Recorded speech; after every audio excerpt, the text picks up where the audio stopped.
Sir next ఏంటంటే ఏదైతే పవన్ కళ్యాణ్ గారి మీద జగన్మోహన్ రెడ్డి గారు ఒక స్టేట్మెంట్ అనేది ఇవ్వడం జరిగింది. అవును, అవును. కార్పొరేటర్కి ఎక్కువ, ఎమ్మెల్యేకి తక్కువ, జీవితకాలంలో ఇప్పుడే ఆయన ఎమ్మెల్యేగా గెలిచింది అని ఒక మాట అనడం జరిగింది. ఒక మనిషిని ఆ మాట అనడం, ఐ మీన్ ఎమ్మెల్యే అనేది ఎంతవరకు ఉంటారో, ఐ మీన్ వాళ్ళ ప్రజలు వాళ్ళ మీద నమ్మకం బట్టి ఎమ్మెల్యేగా అవుతారు. సో జగన్మోహన్ అవును. రెడ్డి గారు ఆ మాట అనడం ఎంతవరకు సమంజసం అంటారు? మరి ఇదే జగన్మోహన్ రెడ్డి గారు రాజకీయాల్లో నెపో కిడ్. ఫస్ట్ టైం గెలుచుకొచ్చారు కాబట్టే అన్నట్టుగా చెప్పారు. ఎవరైనా అసలు నిజంగా రెండు చోట్ల ఓడిపోయిన వ్యక్తి, ఆయనకి మూడు ముగ్గురు భార్యలని, ఆ బిడ్డల గురించి, తల్లుల గురించి చాలా అవమానకరంగా చేసి ట్రోల్స్ చేశారు. రెండు చోట్ల ఓడిపోయాడండి 2019లో. మరి అంత ఓడిపోయిన వ్యక్తి గురించి అవును. మీరు మీ మంత్రి, అప్పటి మంత్రులుగా ఉన్న సోకాళ్ళు అంబటి గారు, పేర్ని గారు, ఆ గుడివాడ అమర్నాథ్ గారు, రోజా గారు, ఇలా అందరూ వరుస పెట్టి ట్రోల్స్ మీద ట్రోల్స్, నోటుకొచ్చినట్టు మాట్లాడడం. పేర్ని నాని గారు అయితే చెప్పు చూపిస్తారు. ఎందుకు చెప్పు చూపించారు? ముందు పవన్ కళ్యాణ్ గారు చెప్పు చూపించారు కానీ చెప్పు చూపించారట. పవన్ కళ్యాణ్ గారు ఎందుకు చెప్పు చూపించారు అది మాట్లాడరే? ఆయన పిల్లల గురించి, సారీ, ఆయన మూడు పెళ్లిళ్ళ గురించి, బిడ్డల గురించి మాట్లాడబట్టే కదా పవన్ కళ్యాణ్ గారు చెప్పు చూపించారు. పర్సనల్ గా ఎందుకు వెళ్తారా అని. అది వదిలేసి అవును. ఆయనైనా చెప్పు చూపించగలడు, మేము చూపించలేమా అని చూపించి మాట్లాడారు. అసలు ఎమ్మెల్యే కూడా కాదు, మీరు అన్నట్టు కార్పొరేటర్ కూడా కాదు. సరే, పంచాయతీ వార్డు మెంబర్ కూడా కాదు పవన్ కళ్యాణ్. మరి పవన్ కళ్యాణ్ గారి గురించి మంత్రుల స్థాయి వ్యక్తులు, అప్పటి మంత్రుల స్థాయి వ్యక్తులు ఎందుకు మాట్లాడారు? ఆయనకు ఒక ఇమేజ్, ఉమ్. ఒక స్టేచరు, ప్రజల్లో ఒక ఫాలోయింగ్ ఉంది కాబట్టే మిమ్మల్ని ఎక్కడ మీ మీదకి ఏకు మేకే కూర్చుంటాడో అనే భయంతో మీ మంత్రులతో జగన్మోహన్ రెడ్డి గారు ట్రోల్స్ చేయించారు అప్పట్లో. మరి ఆయన ఉమ్. ఆఫ్టర్ ఆల్ ఒక కార్పొరేటర్ కూడా కాదు కదా. మరి అవును. ఎందుకు మీకు అంత భయం? ఆయన గురించి మీరు ఎందుకు ట్రోల్స్ చేశారు అంటే, ఆయన వస్తే ఖచ్చితంగా బుల్లెట్ దింపుతాడని తెలుసు. నిజంగా ఏ ఓకే. ముహూర్తాన్ని అన్నాడు గాని పవన్ కళ్యాణ్ గారు, జగన్ గుర్తు పెట్టుకో, అధః పాతాళానికి తొక్కేస్తా అన్నాడు ఆయన. ఓకే. అదే జరిగింది. అదే ఉమ్. జరిగింది. మరి ఆయన ఒక కౌన్సిలర్ కాదు, వార్డు మెంబర్ కూడా కాదు కదా. నిజంగా అవును. ఒక వార్డు మెంబర్ కన్నా తక్కువే అనుకోండి ఇంకా. అప్పటికి ఏ పదవి లేదు. జనసేన అని ఆయనకి ఆయన పెట్టుకున్న దానికి అధినాయకుడు తప్ప ఒక ఆయనకి ఎటువంటి పార్టీకి ప్రభుత్వ అధినాయకుడు అంతే. పదవి కాదు. అంతే. ఏ ప్రజాప్రతినిధి కూడా కాదు, సాధారణ ప్రజాప్రతినిధి కూడా కాదు. అవును. మరి ఎందుకు మీరు అంత భయపడ్డారు? ఉమ్. ఆ? మరి అలా భయపడటమే కాకుండా ఇప్పుడు ఆయన గేమ్ చేంజర్ అయ్యాడు. ఆయన ఎస్. మ్యాన్ ఆఫ్ ది మ్యాచ్ అయ్యాడు 2024 ఎన్నికల్లో. అవును. మరి అయ్యాడు కాబట్టే అటువంటి వాడిని ఇదే వైసీపీ వాళ్ళు 2019లో కలుపుకుపోవాలని ప్రయత్నం చేశారు. చాలా మంది వైసీపీ నాయకులు జగన్మోహన్ రెడ్డి గారికి కూడా సలహా ఇచ్చారట. అయ్యా, టీడీపీతో ఈసారి జనసేన వాళ్ళు పోటీకి వెళ్ళట్లేదు కాబట్టి పవన్ కళ్యాణ్ గారిని మన వైపు కాస్త తిప్పుకుంటే బాగుంటుంది అని కూడా రెండు మూడు మీటింగ్లు అరేంజ్ చేయడానికి వైసీపీలో, అంటే 2019 వరకు జగన్మోహన్ రెడ్డి గారితో ఫాలో అయిన వ్యక్తులు కొంతమంది సజెస్ట్ చేశారు. సో ఈవెన్ వాళ్ళ ప్రశాంత్ సజెస్ట్ చే కిషోర్ గారు కూడా మీరు అబ్జర్వ్ చేసినట్లయితే ఏదైతే ఎగ్జాక్ట్లీ. అప్పుడు రాయలసీమ నియోజకవర్గం సంథింగ్ ఏదో నియోజకవర్గం ఉంది మర్చిపోయాను. ఆలగడ్డ. ఆలగడ్డ ఉప ఎన్నికలు వచ్చినప్పుడు కొట్టారు తీసుకున్నామని జగన్మోహన్ రెడ్డి గారు అదో డైలాగ్ ఉంది కదా. దాని తర్వాత ప్రశాంత్ కిషోర్ గారి మీద వైఎస్ఆర్సీపీ వాళ్ళు ఎక్కువ ప్రెజర్ చేశారు.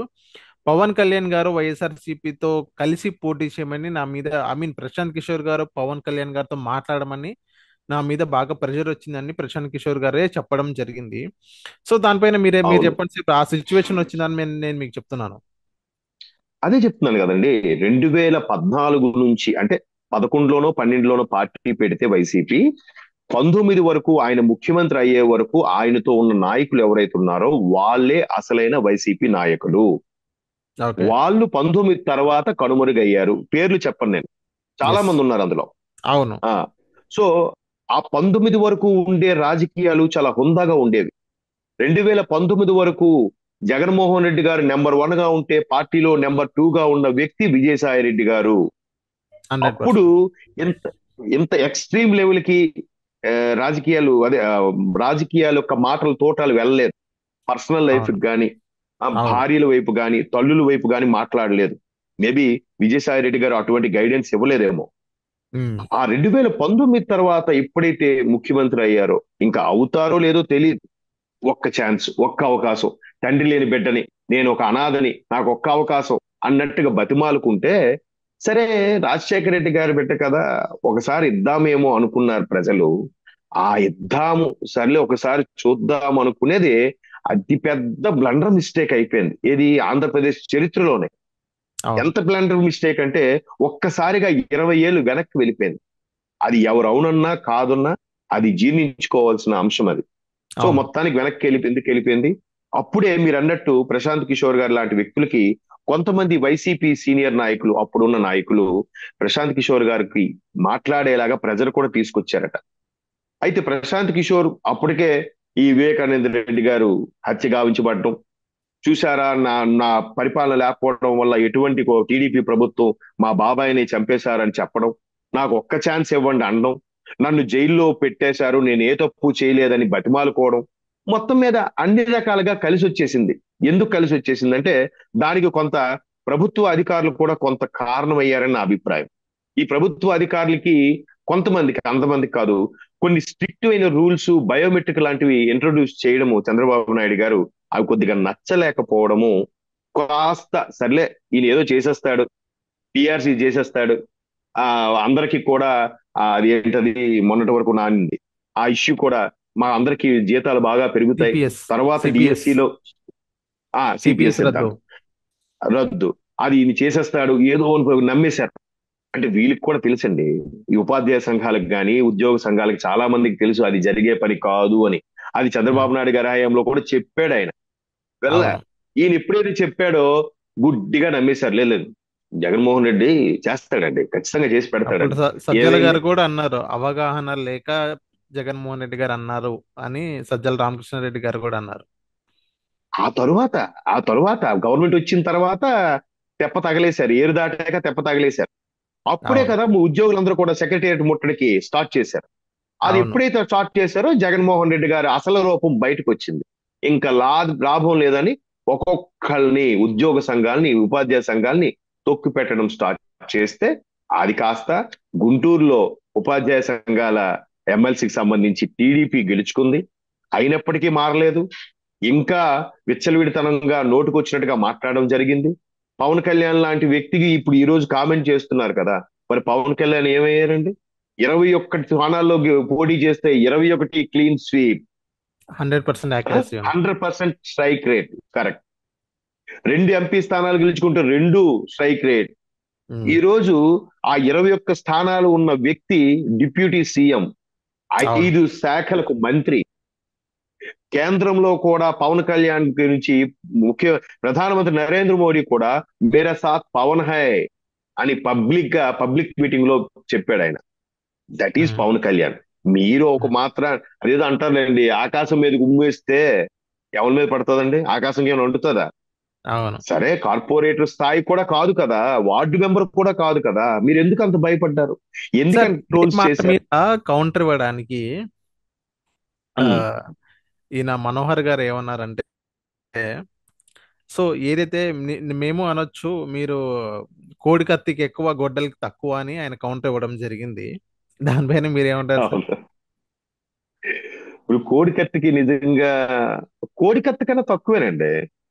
ఓకే. మేబీ బాబాయ్ గారు గొడ్డలతో నరికి వేయబడ్డారు కాబట్టి గొడ్డలకే ఎక్కువ వాళ్ళు, గొడ్డలకి ఎక్కువ, ఉమ్, కోడికత్తికి తక్కువ. ఎందుకంటే ఓకే. గొడ్డలతో హత్య గావించి పడ్డాడు ఆయన, వివేకానంద రెడ్డి గారు. బట్ కోడికత్తికి మాత్రం ఈయనేం అవ్వలేదు కదా ఆయనకి.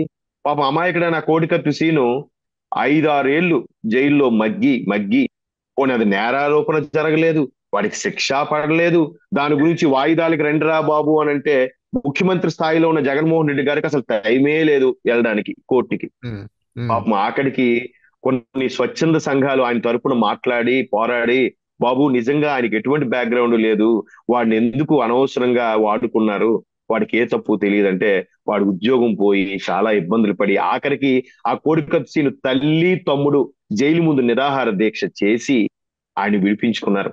నిజంగా వాడు తప్పు చేస్తే ఇప్పటికి ఆడికి శిక్ష అయినా పడాలి. ఒకవేళ శిక్ష పడితే, ఈ ఒక 7 ఏళ్ళో 8 ఏళ్ళో హత్యా ప్రయత్నం కింద పడితే, ఇప్పటికి 5-6 ఏళ్ళు ఆయన అనుభవించేశాడు. పాప ఏ పాపమో తెలియదు. మధ్యలో ఉండే నాటకాలు ఆడి కోట్లు కోట్లు తీసుకున్న వాళ్ళు ఉన్నారు తప్ప అంతే. అయితే నాదెండ్ల మనోహర్ గారు అనే దానికి చిన్న సవరణ. ఈ కోడి కత్తికి ఎక్కువ గొడ్డలకి తక్కువ అన్నారు కదా, కాదు, గొడ్డలకే ఎక్కువ కోడి కత్తికి తక్కువ వీళ్ళు. నాదెండ్ల మనోహర్, మంత్రి మనోహర్ గారు ఏదైతే చెప్పారో, వీళ్ళు కోడి కత్తికి ఎక్కువ గొడ్డలకి తక్కువ అని చెప్పారు కదా. సో దానికి నేను చిన్న సవరణ ఏంటంటే, అక్కడ బాబాయికి ఎవరు చంపారో ఎలా చంపారో ఇప్పటికీ తెలియదు. ఆ సిబిఐ ఛార్జ్ షీట్ ప్రకారం సినిమా కూడా వచ్చింది అనుకోండి, క్లియర్ గా అర్థమవుద్ది మనకి. బట్ నేను రివర్స్ లో చెప్తున్నాను, వీళ్ళు గొడ్డలికి ఎక్కువ కోడి కత్తికే తక్కువ. ఎందుకంటే కోడి కత్తికి తక్కువ అంటున్నారు కాబట్టి ఆ కోడి కత్తి సీన్ పాపం గొడ్డలకి ఎక్కువ అలాగే కొడితే. మగ్గిపోయి మగ్గిపోయి 5-6 ఏళ్ళు ఆ, శిక్ష అవును. అనుభవించేశాడు. వాడికి నేరారోపణ జరగలేదు, ఆయనే చేశాడని ప్రూవ్ అవ్వలేదు, అయినప్పటికీ శిక్ష అనుభవించాడు.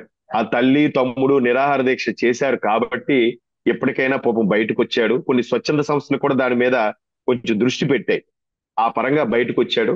మొత్తానికి ఆ కోడి కత్తి సీన్ వ్యవహారం ఇప్పటికీ తేలలేదు కాబట్టి వీళ్ళు నిజంగా కోడి కత్తి కన్నా తక్కువే, గొడ్డల కన్నా ఎక్కువ. ఎందుకంటే గొడ్డలు వీళ్ళకి సింపుల్, గొడ్డలతో ఎవరినైనా చేసి పడేస్తారు కాబట్టి వీళ్ళు గొడ్డలకే ఎక్కువ, కోడి కోడి కత్తి కన్నా తక్కువ. నా దృష్టిలో అవును. రివర్స్ లో చెప్తున్నా మనోహర్ గారు అన్నదానికి.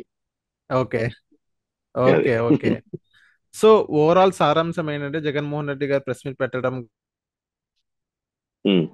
కానీ, ఏదైతే అందులో జగన్మోహన్ రెడ్డి గారి అంశాలు మాట్లాడడం కానీ, సో కేవలం ఏదో ప్రెస్ ముందుకు వచ్చి మాట్లాడాలని ఏదో మాట్లాడుతున్నారు తప్ప, సో వేరే దేని ప్రజలకు గురించి వాయిస్ వినిపించడం కానీ ఇంకోటి చేయడం అయితే లేదని అంటున్నారు మీరు. లేదు లేదు, అదేంటాను ఇప్పుడు నీటి సమస్యలు, నేను చంద్రబాబు నాయుడు గారు ఏమన్నారు నీటి సమస్యల గురించి మాట్లాడినప్పుడు, మరి బాబు మీరు ఎన్ని ఆనకట్టలు కట్టుకుంటారో కట్టుకోండి, మిగిలిన జలాలు ఏవైతున్నాయో సముద్రంలోకి వెళ్ళిపోతున్నాయి, వాటిని మేము వాడుకుంటాం. నిజంగా ప్రజల తరపున రైతుల తరపున ఫైట్ చేస్తున్నాడు కాబట్టే ఇప్పుడు పక్క రాష్ట్రంతో ఇష్యూస్ వస్తున్నాయి చంద్రబాబు నాయుడు గారికి. ఈయన గత 5 ఏళ్ళు ఆ కేసీఆర్ గారితో అవును. సయోధ్యగా ఉన్నారు కాబట్టి ఏ ఇష్యూస్ రాలేదు. అసలు నీరు వాళ్ళు ఎంత ఇస్తే అంతే. వీరు అవును. వ్యవసాయం మీద దృష్టి పెట్టారా, అభివృద్ధి మీద దృష్టి పెట్టారా, ప్రాజెక్టుల మీద దృష్టి పెట్టారా? లేదే, కేవలం పథకాలే. ఇప్పుడు ఈ ప్రభుత్వం దృష్టి పెడుతుంది ఉమ్. కాబట్టే ఇష్యూస్ వస్తున్నాయి. ఎప్పుడైనా సరే లెసన్ అవును. విన్నవాడికే డౌట్స్ వస్తాయి, లెసన్ విన్నవాడికి ఏ డౌట్ రాదు. అసలు క్లాస్కే అవును. వెళ్ళనోడికి అసలు సందేహాలే రావు లెసన్ మీద. సో గత అవును. ప్రభుత్వంలో జరిగింది అదే. ఇప్పుడు అవును. మిర్చి రైతు ఎగ్జాంపుల్ తీసుకోండి. మిర్చి గురించి ఎంత 7,000 మద్దతు ధర ప్రకటించారు వైసీపీ వాళ్ళు. అది వదిలేసి ఈయన మా మిర్చి యార్డుకెళ్ళి నానా హంగామా చేశాడు, పాతవన్నీ తీస్తే ఈయన డాష్లే కనబడ్డాయి. మరి ఇప్పుడు మన కూటమి ప్రభుత్వం 11,000 మిర్చి మద్దతు ధర తెప్పించుకుందిగా, ఇప్పుడేం మాట్లాడరా ఎవరు? ఇప్పుడు వెళ్ళండి, అవును. ఓ అవును. మొత్తానికి 11,000 వచ్చింది మద్దతు ధర అని చెప్పండి. ఎందుకు చెప్పలేకపోతున్నారు? మీరు వీళ్ళు ఏం చేసినా కూటమి ప్రభుత్వానికి ప్లస్ అవుతుంది, అక్కడ వాళ్ళకి హైప్ పెరుగుతుంది. అది. So so thank you sir, మా ఐకాన్ పాలిటిక్స్కి వచ్చి మీ విశ్లేషణ చెప్పినందుకు. Thank you so much. Okay, thank you.